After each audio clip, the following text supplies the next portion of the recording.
আমরা প্রত্যেকেই জীবনে একটা লক্ষ্য নির্ধারণ করে সেই লক্ষ্য বরাবর হাঁটতে থাকি এবং সেই লক্ষ্যের সাথে আমাদের কিছু পরিকল্পনা থাকে, কিছু পাওয়ার আকাঙ্ক্ষা থাকে। কিন্তু সেই লক্ষ্য অনুযায়ী কাজ করে চলার পরেও অনেকটা সময় অতিবাহিত হয়ে যাওয়ার পরেও যখন কাঙ্ক্ষিত স্বপ্নগুলো, কাঙ্ক্ষিত ইচ্ছেগুলো যখন আমাদের পূরণ হয় না, তখন আমরা হতাশ হয়ে পড়ি। তখন আমাদের ভেতরে সেই স্পিরিটটা থাকে না, যে স্পিরিট নিয়ে আমরা সেই কাজে নেমেছিলাম। তখন অনেকটা ক্ষীণ হয়ে আসে, দুর্বল হয়ে আসে।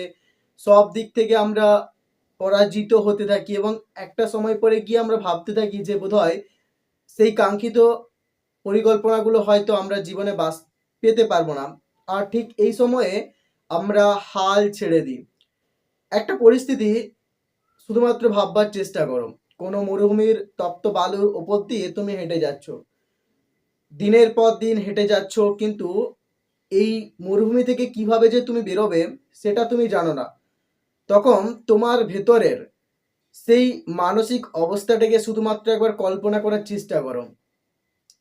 ঠিক এই জায়গাটাতে অনেকে হাল ছেড়ে দেয়, থেমে যায়, আর সেখানেই তার অস্তিত্ব বিলীন হয়ে যায়। কিন্তু এমন কিছু মানুষ থাকে যারা সব কিছু সহ্য করেও সামনের দিকে হাঁটতে থাকে, সমস্ত দুঃখ, কষ্ট, জ্বালা, যন্ত্রণা, ক্ষোভ, রাগ, অভিমান সব কিছু সহ্য করে নিয়েও চলতে থাকে। তারপরে একদিন সে এখান থেকে ঠিকই বেরিয়ে আসে। ঠিক একই রকমভাবে জীবনের এই সময়টা তোমাকে হাঁটতে হবে। তুমি তো পরিকল্পনা নিয়েছিলে যে জীবনের শেষ দিন পর্যন্ত কাজ করে যাবে, তবে আজকে যখন তোমার এই লক্ষ্যের পথে এই বিরক্তি ভাবটা আসছে, তখন তুমি কেন থেমে যাবে? তুমি তো থামার পরিকল্পনা নাওনি। প্রথম যেদিন কাজ শুরু করেছিলে সেদিন বলেছিলে বা পরিকল্পনা নিয়েছিলে যে এখানে সফলতা আসে আসুক বা না আসুক তাতে কোনো লাভ নেই, কিন্তু ভেবে লাভ নেই, কিন্তু জীবনের শেষ দিন পর্যন্ত কাজ করে যাওয়াটাই জীবনের আসল লক্ষ্য।